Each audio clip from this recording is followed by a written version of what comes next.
예수님의 사랑으로 여러분을 사랑합니다. 성경에서의 성김이 멕시코 에스더곤 선교사입니다. 오늘은 서원 기도의 4가지 종류와 그 서원이 하나님과의 쌍방계약인지 일반계약인지를 분별하는 방법에 대해 함께 나눠보려고 합니다. 기도의 사전적 의미를 살펴보면 기도는 신이나 신성시하는 존재와 의사소통을 시도하는 인간의 모든 행위라고 정의되어 있습니다. 어떤 학자가 기도를 하는 이유와 목적에 대해 조사해 보았답니다. 개인적인 이익을 위해 하나님께 감사할 일이 있어서, 하나님과 대화를 하기 위해서, 누군가는 하나님께 용서를 받기 위해서라는 답변을 했다고 합니다.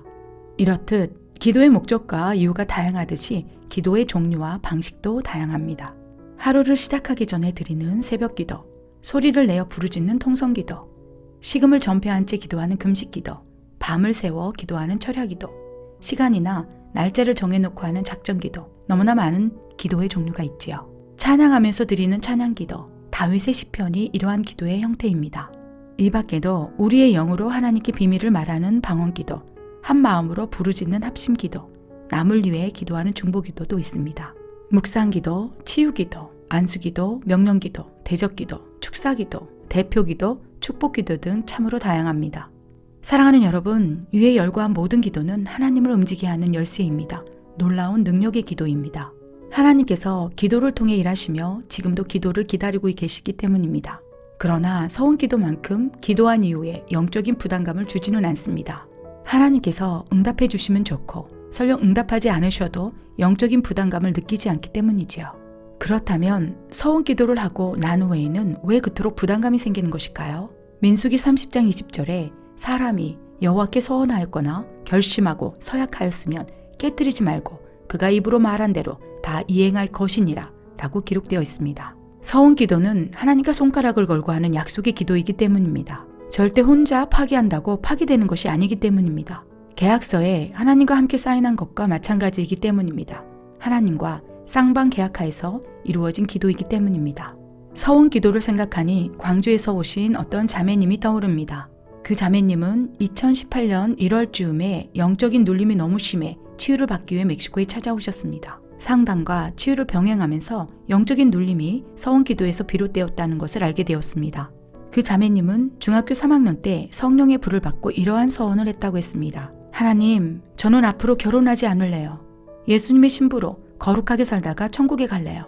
그때 당시 하나님이 너무 좋아 그렇게 살아갈 수 있을 것처럼 느껴졌다고 했습니다. 그런데 문제는 대학교를 입학한 후 어떤 선배를 좋아하게 되었다고 했습니다.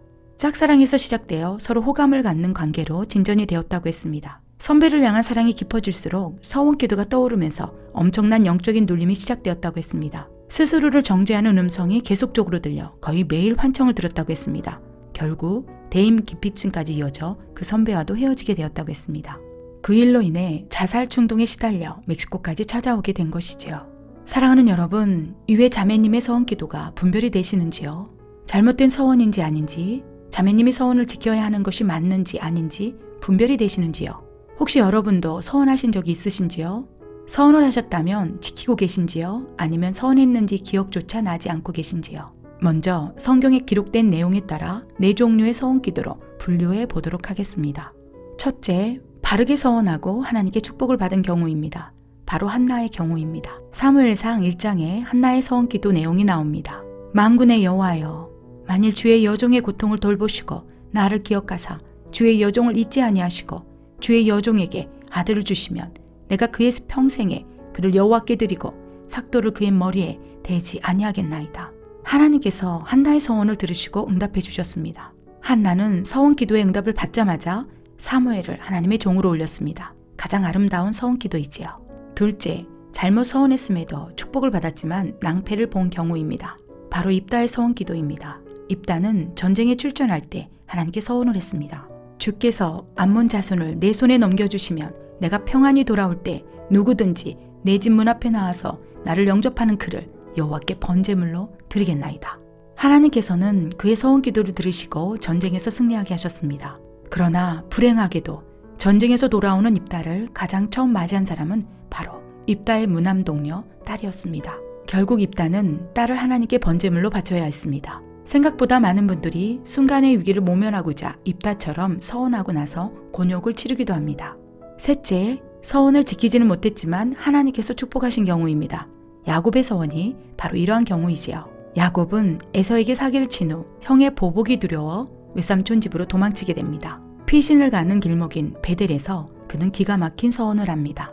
하나님이 나와 함께 계셔서 나를 지키시고 다시 돌아오게 하신다면 내게 주신 모든 것에서 11조를 드리고 내가 기둥으로 세운 이 돌이 하나님의 집이 될 것이며 오직 하나님만을 섬기겠나이다.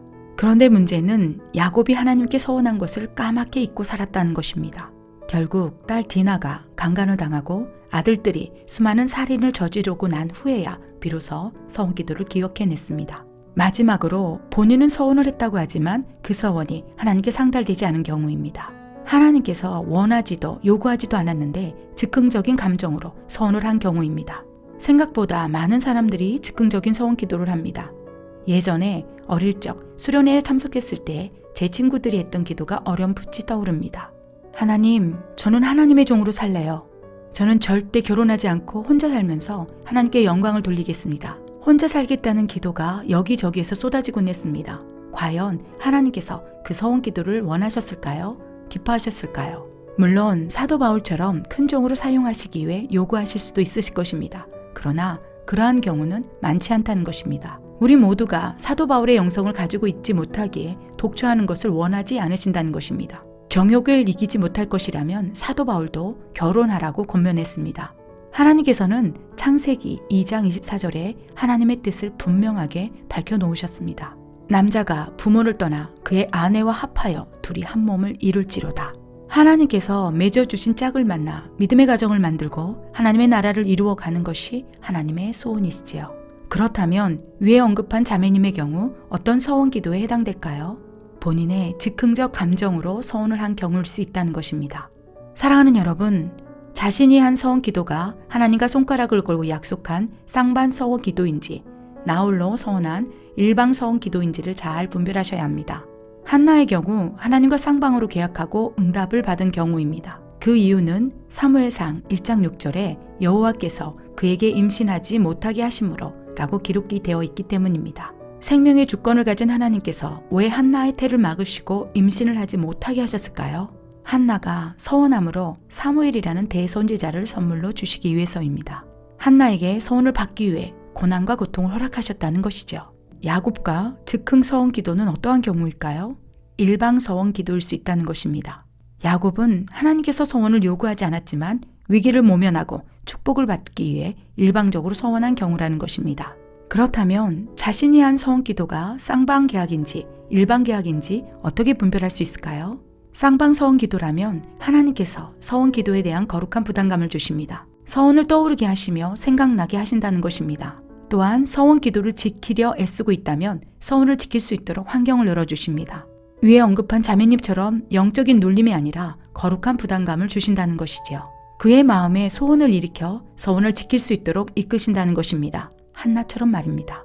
다음 성경 에세이 기도와 중보 시리즈에서는 서원 기도를 지키지 않는다면 어떻게 되는지, 만약 서원을 지키지 못해 야곱처럼 곤란을 당하고 있다면 어떻게 해야 하는지에 대해 함께 나눠보도록 하겠습니다.